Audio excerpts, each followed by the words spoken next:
I promise to always be faithful in body and mind, and never love another man. I promise to love and cherish you all of my life. I promise to respect and honor you all of my life. I promise to dedicate all of my life to you. I promise to stand by you in good times and bad times. I promise to protect and guard you, and to prevent you from any harm. I promise to provide anything you need for you. I promise to take the best care of you. I promise to use your name with all the respect it deserves. I promise to always wear the ring with your name in it as a symbol of my love. I promise to obey you no matter what. I promise to respect your wishes and not be selfish. I promise to look after you in sickness and in health. I solemnly promise all of this to you, Severus Snape, my only love. So yeah, this video is about Snapewives.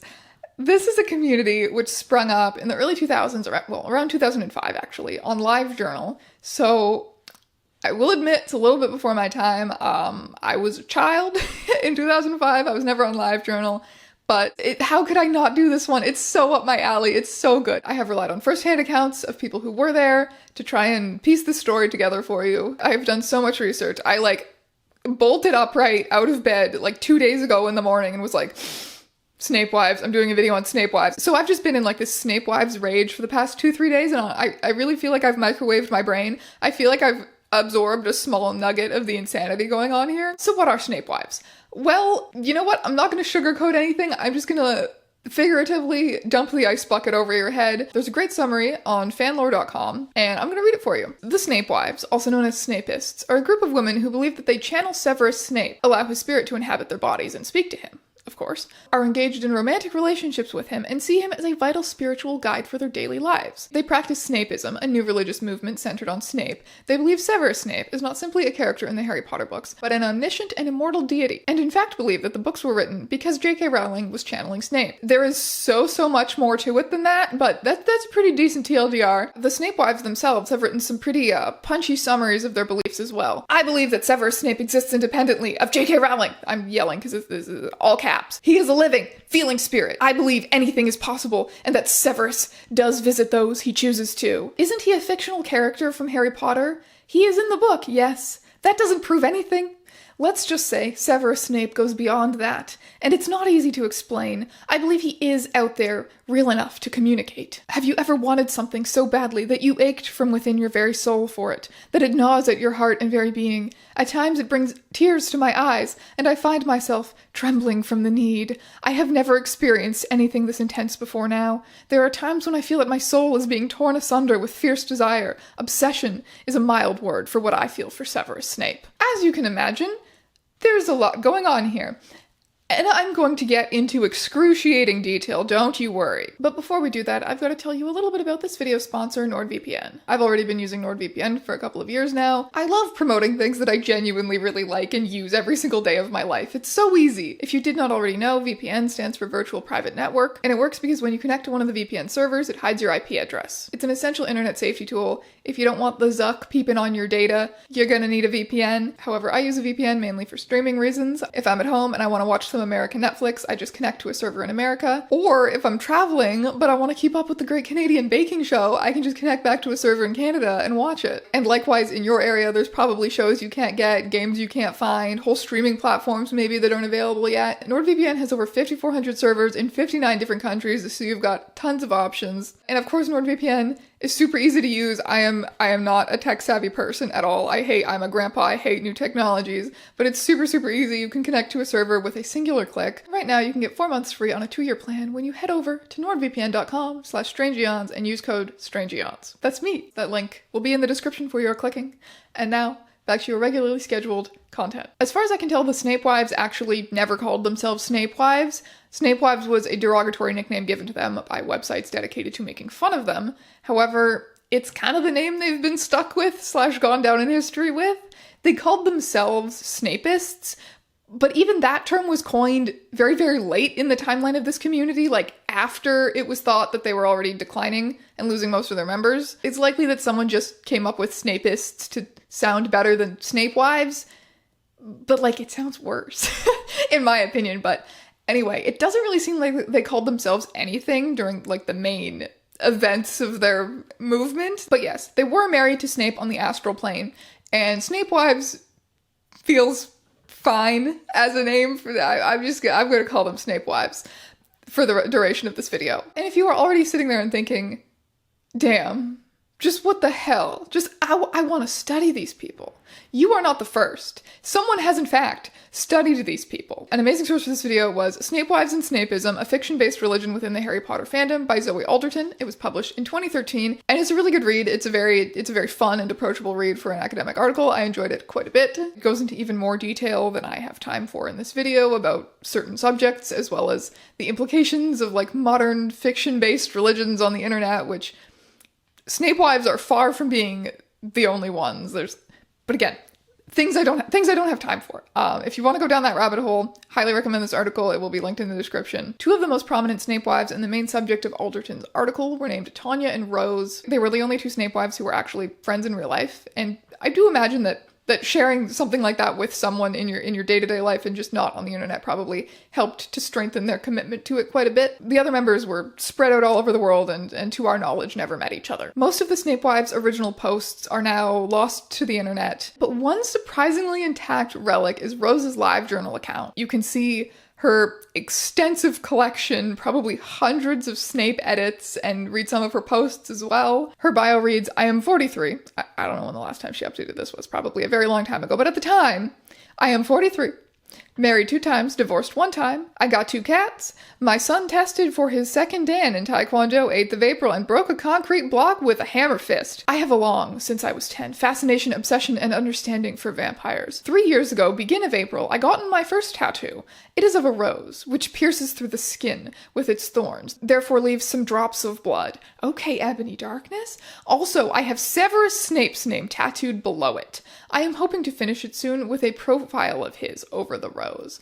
I love Severus Snape, beyond reason, understanding, or comprehension. I am completely and insanely obsessed with him since 2000. He has helped me to open my mind and see beyond. I have experienced phantom smells, tastes, sounds, feelings, and have seen him. I very much believe in the paranormal, the metaphysical, or whatever names one wishes to use. I don't answer to any religion, only to Severus, my guide, master, and much more. Why Snape, though? Why Snape? That is the question. It makes sense to me, especially right off the heels of the Tumblr Sexy Man video. Like, we owe a lot of Tumblr Sexy Man culture to early Snape fandoms like this. Snape he's just that type. He's just that dark, broody bad boy. People have always been drawn to characters like him, whether that's other fictional, kind of shitty, borderline abusive men, criminals, anti-heroes, real-life serial killers. But Snape is so intriguing because it goes deeper than that. He appealed to a lot of people as like a kind of bullied, reject loner figure that they could really connect with. So redemption for that character, or power given to that character, was very personal to them, very cathartic. 2 users on one of the Snapewives forums wrote, I do admit I'm a bit hung up on the character of Snape, probably because I recognize and identify much with the treatment he gets from both the other characters and some readers. And I see a lot of myself in him. I'm painfully blunt. I'm an intellectual. I'm socially awkward, I have a dry sense of humor, I can be very sarcastic. My family will also agree that sometimes I bitch just to bitch, not because there's an actual problem or I'm actually upset, but I'm also very loving and will do anything I can to save people/beings from pain, and I know where he gets that from, having come from an abusive household myself. You can either continue the pattern or do everything you can not to repeat it, not to harm others. But of course, the Snapewives went a lot farther than just sympathizing with this character. And you know, as fandom tends to do, a lot of their characterization of Snape was creative. You see, Snape has literally said, and I quote, I despise annoying, giggling fangirls whom think they understand me as being cute, fluffy, funny. I only give audience to those women who are strong and able to withstand my fierce temper and do as I say. I coldly ignore those vain, simpering females that hold a thought like a leaky sieve. I can teach you how to feel, teach you how to think. That's right. Absolutely no cutesy flower crowns allowed. As you may be sensing from the tone here at times, there is also an extremely sexual aspect to a lot of Snapewives content. Yay! Another really amazing source for this video was the article Consider the Snapewife by Ashley Reese. As a part of that article, she interviews Zoe Alderton, the author of the academic paper about Snapewives. And in that interview, Alderton explains the sexual aspect of it just flawlessly, so I'm going to quote her. There was obviously some real resonance with the idea that he was just absolutely in charge, and that he was an incredibly domineering, fearful force. I think there's a lot of people who feel sexually attracted to that, but also kind of socially attracted to it, like gathering around this amazing, domineering, real kind of alpha character, even though he's also brooding on the sidelines. I think people like that combination. She also said, I think a lot of women are socialized and brought up to feel like their role is a nurturer, and that you're not central to your own story. You're the nurturer, you're the mom figure or the girlfriend figure. I think for a lot of women, that's where their minds go, because that's been the narrative that's been given to them their whole lives. Those two quotes just sum it up perfectly, like I said, because that's exactly it. That's their attitude. He's like this mean, domineering alpha, and that's like sexy, but also he needs to be fixed and nurtured. We've seen this dynamic a million times. We've seen fandom turn kind of broody boys into like dark sexual alphas with a past. We've seen it a million times and we're still seeing it. Sometimes they even get it published. It's crazy. So like, how did they possibly justify this? You know, this obviously went way beyond normal accepted fandom behavior. Interestingly, the idea that the Harry Potter canon, the books and the movies were somehow flawed and JK Rowling was wrong to write them the way that they did, it was a pretty common perspective within the Harry Potter fandom. I mean, like, Ron and Hermione? Ew, what? But people were especially undignified about the treatment of Snape, saying that his redemption arc wasn't good enough. I mean, yeah, it was bad. It was bad. It was barely a redemption arc. It wasn't well written. Like, I understand why, if you had wanted so much more for that character and you had followed all of these books, hoping that he would get some kind of validation. Like, I understand why that would be very frustrating. A more extreme wing of fandom began to see Snape as something of an objective reality, with Rowling as a flawed scribe who does not, quote-unquote, own him. On the whole, this does not manifest in the belief that Snape literally exists, but it can be seen as a logical precursor to this attitude. Snapewives really hated Rowling.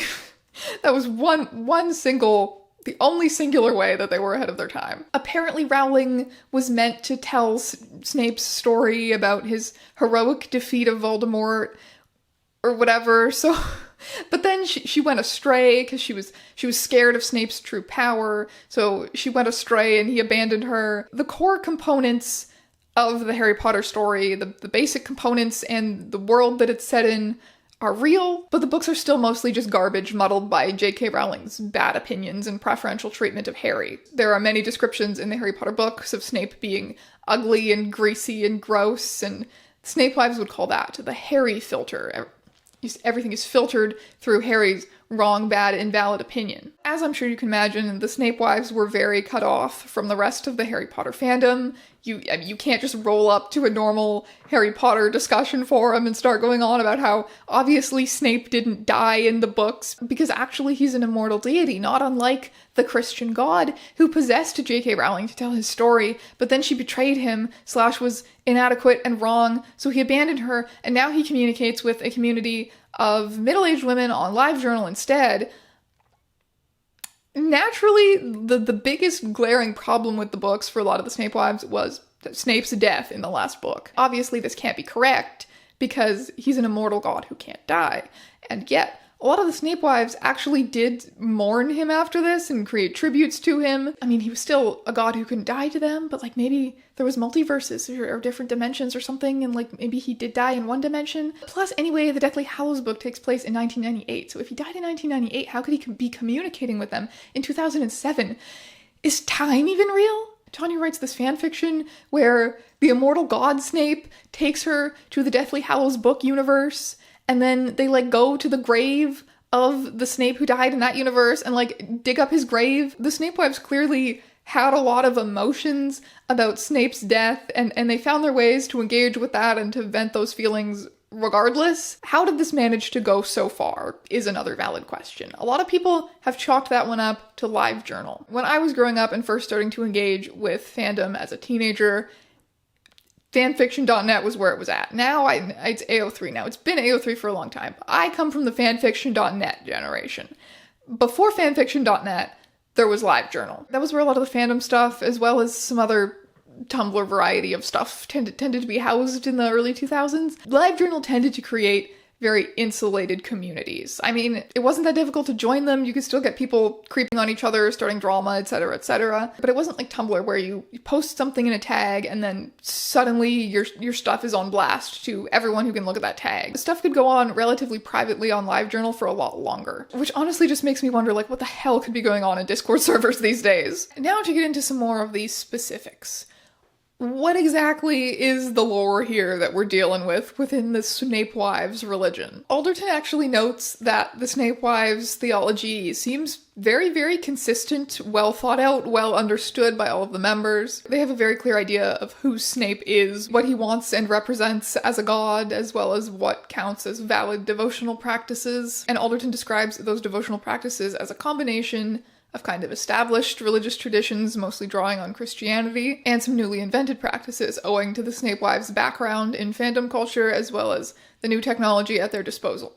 The internet. The online space, the blog as a place of worship, is super interesting. Writing fanfiction, making fan art and edits and collages as religious experiences. Images especially were extremely central, as I'm sure maybe you could have gathered from Rose's very impressive repertoire of images. Everything Snape related is holy. Every image of him is a religious object with some kind of connection to him. Rose's house apparently had a whole room dedicated to like Snape posters and pictures, kind of like a shrine. There's this instance where she feels that she is physically shoved to her knees by the spirit of Snape while in that room. Any representation of Snape is seen to be a point of contact to him. For example, Rose becomes infuriated over the treatment of a highly realistic Tonner brand Snape doll. She was appalled after the reading of Snape's teenage humiliations in Harry Potter and the Order of the Phoenix 2003. Fans would deem it appropriate to check under his clothes to see if he had knickers on and take pics of his naked rump on the internet. She states,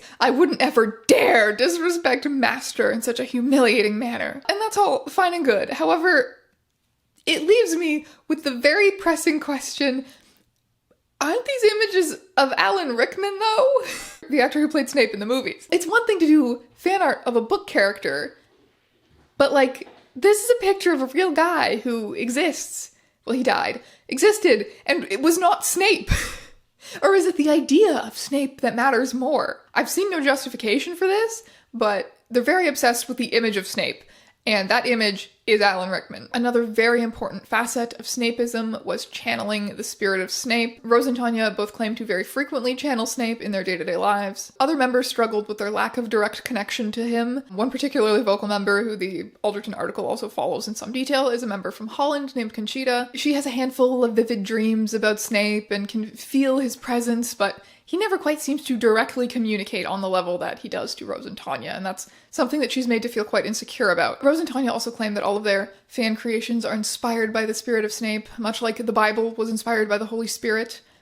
Only this time we're talking about Snape erotica, whereas Conchita engages in that sort of fan creation to feel closer to the spirit of Snape. Some women also try and communicate with him in more, I guess, established occulty sort of ways, lighting candles for him, or even trying to communicate with him via Ouija board. What's clear is that Snape communicates with his wives unequally. So why are some chosen and others not? Rose and Tanya take it upon themselves to imply that maybe some of the other Snapewives like Conchita just aren't, their hearts aren't as pure. Maybe they're not good enough for Snape. Tanya especially is like the Regina George of the Snapewives. She is by far the top bitch when it comes to channeling the spirit of Snape. By far the most talented is Tanya. In a self-insert fanfiction, Snape announces that she is, quote-unquote, the vessel, and that he prefers to write to his wives through her. When starting a new blog, Tanya announced, "Severus Snape himself may speak here. This is his journal as well." She requests that people only follow this blog if they believe that Severus is a spirit and have a very open mind. In regards to her online channeling, Tanya specifies it is never roleplay. She also states that she has no control over Snape or when he might choose to appear. Tanya's ability to channel has allowed her to introduce new codes of conduct and beliefs into the group. Through Tanya, Snape declares, "I can teach you how to feel, teach you how to think. To submit to him is to accept this channeled wisdom." Tanya also engaged in extensive sexting with the other Snapewives while channeling the spirit of Snape.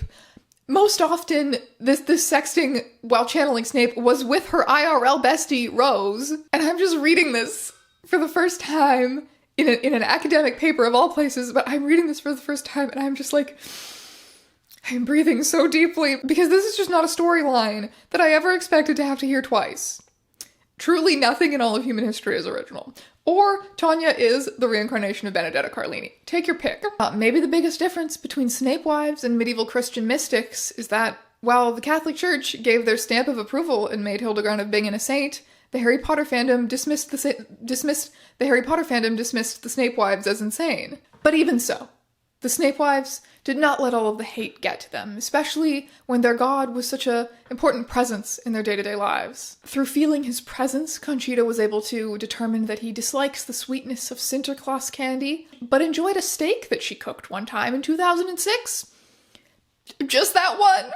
R.I.P. to every other steak she ever cooked, I guess. For Thanksgiving, Snape helps Rose to thaw and tenderize her turkey and gives Tanya inspiration with seasoning. His knowledge of potions comes in handy. Snape heals Tanya from digestive pain in her stomach by giving her a potion containing ginger. Though Snape can be an exacting master, he demanded that Tanya give him a list of every food in her house containing fiber when she had digestive problems. If they saw like a cloud or a piece of string make an S shape, that was a sign somehow of something. They just kind of attributed everything in their lives, every feeling they had or thing they noticed, some kind of a sign from Snape. If it's a good thing, it's a blessing from Snape. If it's a bad thing, you better watch out, you must have done something wrong. A member of your family that you hate dies? Thanks, Snape. That is unfortunately a real example. Also, he can control the weather. Yeah. He cured Tanya of her fear of spiders. So that's pretty cool, I guess. Although they did have quite consistent and well-developed theology, there were a few discourses that the Snapewives community kept coming back to, which eventually would be central to their downfall. The first one being, why are some women chosen to have visions and others not? Like I said, they could be a little bit trad-wifey. They cared a lot about feminine virtues and physical attractiveness, so when it came to some women apparently being chosen by Snape over others, things could get a little judgmental. Like I said, Conchita struggling to have visions was a source of tension between her and poster child members like Tanya and Rose from the very beginning. Because obviously, if a woman was not receiving these passionate communications from her god, it was because something about her was inadequate. Was she not beautiful enough? Was she too much of an independent modern woman? Not submissive enough? One suggestion was apparently that someone's pajamas were not sexy enough to attract Snape into their dreams. Anyway, there was a lot of body shaming and a lot of judgment about what kind of a woman you were and just trad-wifey icky things, you know? The second common point of discourse was erotica. Snapewives obviously wrote just hundreds of thousands of words of fanfiction, often self-insert fanfictions, getting into their personal relationships with Snape. The debate, though, was how graphic the erotica was allowed to get before crossing the line into disrespectful. Tanya and Rose were on the side of absolutely not a single thing held back, just the raunchiest, craziest, most problematic Snape porn you've ever heard in your life. Conchita was one of the members who disagreed with that approach. As for Conchita, she is adamant that Snape is not a dom in a sadomasochistic relationship with his wives, and is disgusted by Dark Desires, which is the name of one of Rose's fanfictions, which she thinks misrepresents Snape and shows that Rose cannot possibly love and respect him. The final big point of discourse was the polygamy of it all. Within this religion, Snape, of course, had many wives. The question was, does that ability to have multiple partners also extend to the wives? I mean, compared to every other religion that employs polygamy, that's shockingly woke, but let's not give them any credit, okay? The commonly accepted solution to this problem, as proposed by Tanya and Rose, who, of course, already were some of the members who already had husbands, was that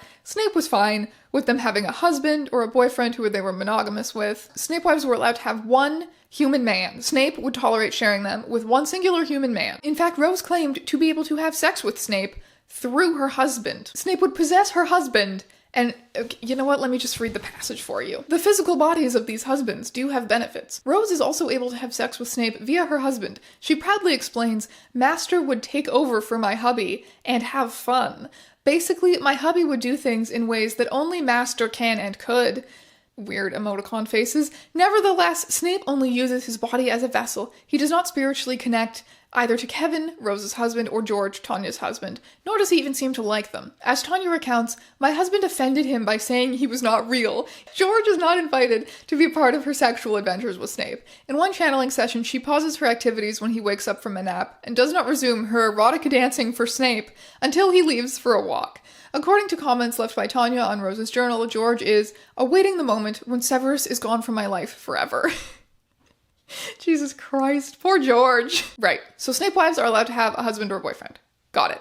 But what's really interesting is that they are not allowed to have an interest in any other fictional men or have crushes, which is something that even the poster child members struggle with. Rose has interests in other fictional men. Tanya struggles specifically with attraction to Alan Rickman, independently of Snape. Once again, Conchita is the one to throw a curveball. She believes that even a husband or boyfriend is too far. She wants to be completely celibate, except for Snape, completely 100% devoted to only Severus Snape. And when she's in a bad mood or annoyed with her fellow wives, she'll go as far as to say that polygamy is wrong, that she isn't a polygamist and neither is Snape. I am Severus's woman, so I will not be with other men. Being with Severus is satisfying enough. Why would I ever need another man? I just know that Severus is not a polygamist, and neither is he a dom. Severus Snape is a man unique, so she very much still is worshipping Snape as a god. But by saying that he isn't a polygamist, she's calling into question, like, the entire teachings of Snape under Rose and Tanya. That's like, they all marry Snape. They're the Snapewives. They all marry Snape. That's like the whole point. That's the whole thing. And she's calling it all into question? The drama. After these kind of fights, Conchita would receive admonishments and threats from Snape for doubting him, channeled by Tanya, of course. And a few times she apologized and came back to the community, but she eventually just committed to becoming their nemesis, started her own website, warning against the false teachings of Tanya. Conchita exclaims, "His words do mean a lot to me, not your made-up fantasy stories." She believes that Tanya's Snape channeling Livejournal is a forgery that makes the real Snape cringe of irritation. Much like Snape was the greasy, bullied, loner kid type of the Harry Potter universe, Snape fans were a very popular target for bullying within the Harry Potter fandom. Communities dedicated to mocking Snape fans existed on Livejournal, on this rip-off site called JournalFan, and when it eventually came onto the scene, there were even Tumblr tags dedicated to that purpose. But the main community responsible for making Snapewives known to the internet was this JournalFan community called Fandomwank. It was dedicated to documenting and making fun of all kinds of fandom drama, fandom cringe, as we would say now, not necessarily Harry Potter fandom specific, but any kinds of fandom cringe. The existence of Fandomwank reflected this need to almost protect the image of normal fans, to draw a line between people who liked things normally and people who liked things too much. It functioned as a sort of social policing within the early internet fandom scene, because that was where they decided what was normal, and you didn't want to be outside of the realm of normal, because then you might become the subject of mockery next. Mostly what they did on there in regards to Snapewives was just repost their posts and laugh at them, but sometimes they would joke about doing more than that. A lot of the Snapewives were open about being older women who were married and had kids, so a popular thing that people said was that they were going to call child protective services on them, because of course they did, because it's the internet. When talking about the online hate and criticism that they got, we have to ask the question, how much of that was kind of just rooted in misogyny? Because 2000 society absolutely loved to demean female fans who crossed the line into liking things too much, into abnormal fandom behavior. A lot of the time that was teenage girls. We see that with the examples of like Twilight and boy band fandoms. But I would argue that fandoms that are perceived to be like weird middle-aged women, I would say they might be hated even more than teenage girls. And why is that? Do we critique fandom culture that is masculine on the same level? A very popular comparison when it comes to Snapewives has been sports fans. Do we judge men who run around streaking or start riots or commit acts of violence because of sports on the same level that we do women who write Snape erotica? First of all, speak for yourself. I judge them. I think they're way worse. I'd party with a Snapewife before any sports bro. But speaking about we as a society or whatever, for some crazy reason, we just don't like women being passionate about things. Like, remember when 50 Shades of Grey came out and everyone was just like, ew, gross, that book is only for like weird, lonely, middle-aged women. That was the same kind of tone that Snapewives were met with a lot of the time. Like, literally, so what? Literally, so what? The women are horny, boo-hoo for you. Like, you ignored that women have desires for the longest time, and still ignore older women for the most part, or present them as, like, sexless mother figures or quirky cat ladies in the media. Is it really that shocking that, given the opportunity, these women want to create their own sexual narratives? Even if those narratives do draw on stereotypes which themselves might be rooted in some misogyny, okay, they're trying their best. They're bored in their marriages, they feel overlooked by their husbands, so why not embrace a little sexy bad boy fantasy? If your husband doesn't think you're hot anymore, maybe Severus Snape will. On the astral plane. And who is that really harming? Besides Tanya's husband, George. Okay, no. That's where it ends. You thought for a second. No, this video is not about to devolve into a defense of Snapewives.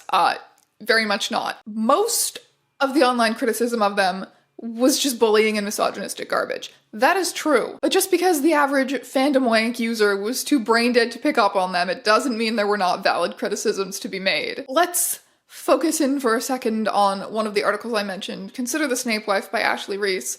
I really enjoyed reading it because she offers a perspective that I don't have as someone who was in the trenches back then, getting into a lot of discourse with Snapewives and other very passionate Snape fans. She and a friend, who she also talks to a bit in the article, who are both women of color, dedicated a lot of time in the 2000s to fighting with Snape fans online, because they found that the implications of defending him against all costs could quite quickly get sinister. That people who did could easily be pushed to defending sexism and racism.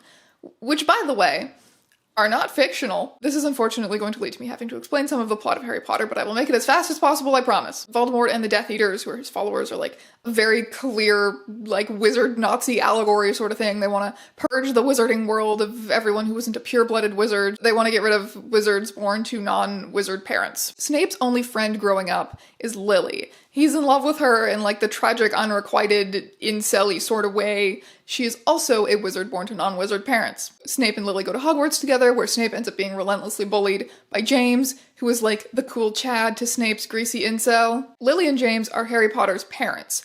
They start dating in high school, which you can imagine feels great to Snape. So he calls Lily a slur and then joins up with the wizard Nazis. Great character arc there, Severus. The Snapewives and similar very passionate Snape fans don't like Lily. They do not like her as a character for her betrayal of Snape in dating and eventually marrying his bully. Ashley Reese writes, in retrospect, these debates over Lily and Snape were quasi-debates about race and gender. It always seemed as if their dislike of Lily stemmed from this idea that if they were in her shoes, they would have treated Snape with care, the nurturing he deserved. This reimagining of Lily as a more empathetic young woman has been a frequent theme in fanfiction, as well as suggesting that Lily's change of heart could have saved Snape from himself. So essentially, the choices and perspectives of a marginalized woman should have been sidelined in favor of coddling some man's ego. At no point was it on him to be the one with a little more empathy and not become a Nazi over high school drama. She should have been super cool with being called slurs and been supportive and loyal to him, again, the more important man in this equation against all odds. Amazing, great point to argue, guys. Yeah. The 2010s gave us Incels, Gamergate, and a close-up look at how young men are radicalized by online right-wing extremism. Because of this, the excuses these fans made for Snape's callousness and attraction to radicalism have aged poorly. You don't fucking say!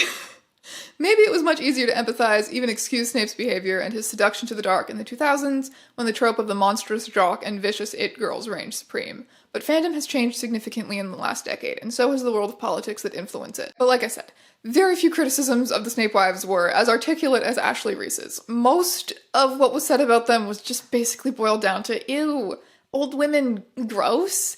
Also, I am an atheist and very smart, and they are clearly delusional. But yes, they did have some messed up opinions. And even if there's a lot of, whatever, stupid fucking Harry Potter wizard allegories in there, they defended bigotry, they defended weird trad wifey subservience, they promoted purity culture and bullied other members for not being the right type of woman. It's just that most of the people talking about them online were no better.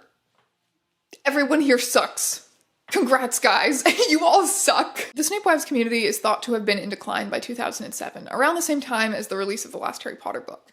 There's a number of reasons for this. Number one is that all of the outside mockery made it difficult to sustain communities, and I don't just mean people saying mean stuff.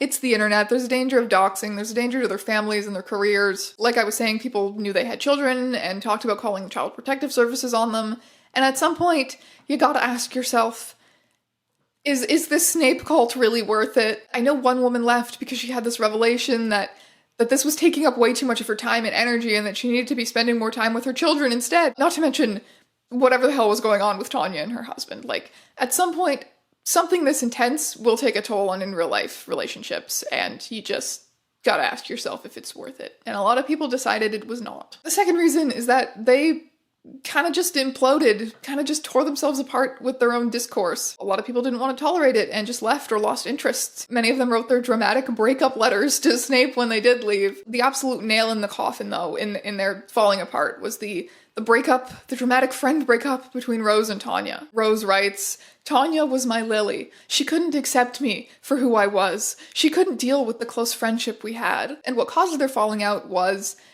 that Rose's dedication to it waned, that she didn't want to be monogamous with only Snape anymore. And her husband Kevin. He was there too. But she was starting to realize that she was interested in other fictional men as well. And she saw that as a natural evolution of her interests. Of course it is, but especially considering that Snape was treated so poorly by the Harry Potter canon, and there were other series coming out like Twilight, which gave us these canonical dark broody boys who did get treated well by the narrative, did get to be the heroes and have love interests. And yes, it's true that they didn't really care a lot about the Harry Potter canon, and they wrote copious fanfiction to fix it and whatnot, but speaking from personal experience, it is more fun to be a part of a fandom when the ships and the characters that you prefer are preferred by the majority. There's so many more people to talk to and fan content to consume when you stan Edward and Bella versus Astral Plane Snape. The community of Snapewives, though forever an internet legend, dissolved.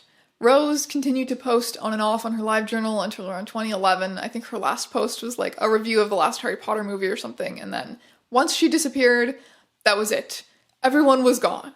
There were no more remnants of this community left online. What really gets people about Snapeism, what really stands out, is that it's not true. Like, everything about it is just verifiably untrue, right? That's not a holy Walmart poster of God. That's Alan Rickman. But Alderton writes that the creation of fiction-based religions is an inevitable part of a society where identity is garnered from the consumption of these products, and that most established religions don't really line up with the historical record either. We just lend them validity because they've been around for a long time. It is popularly assumed that Christianity, by virtue of its age and the seriousness with which it has been endowed, is valid and worthy of respect. As scholars of religion, it is important to consider whether or not our methodological approaches are sound. It is easy to fall into the trap of considering religions, such as Christianity, to be a base standard for the examination of all other faiths. When faced with a contemporary manifestation of human behavior and beliefs such as fandom, it is also common to assume that nothing genuinely sacred can be born of Livejournal, Dreamwith, or Yahoo groups. Yet there is much evidence to the contrary. Snapeism satisfies even the most conservative definitions of religion by having a divine figure who can be channeled, a core inspirational text, a set of practices that modulate community behavior and expression. Because the historicity of traditional faiths can and must be challenged, this should lead us to ask why one fictional text is so much more ludicrous than another as a basis for a belief system. And that's Snapewives for ya. I hope that I did it justice. I included most of the things about it that I find really interesting. Thankfully, a handful of very smart and dedicated people have already done a lot of work on this that I could draw from. I will link the academic paper by Zoe Alderton, that article by Ashley Reese, and some other things that I find fun in the description, if for whatever godforsaken reason you want even more Snapewives content. And if you know any stories that are similar to this, let me know in the comments or message me on Tumblr or something, because I love stuff like this. It just tickles my fancy. That is it for me today, my friends, but thank you so much for watching this video, and I'll see you in another one very soon.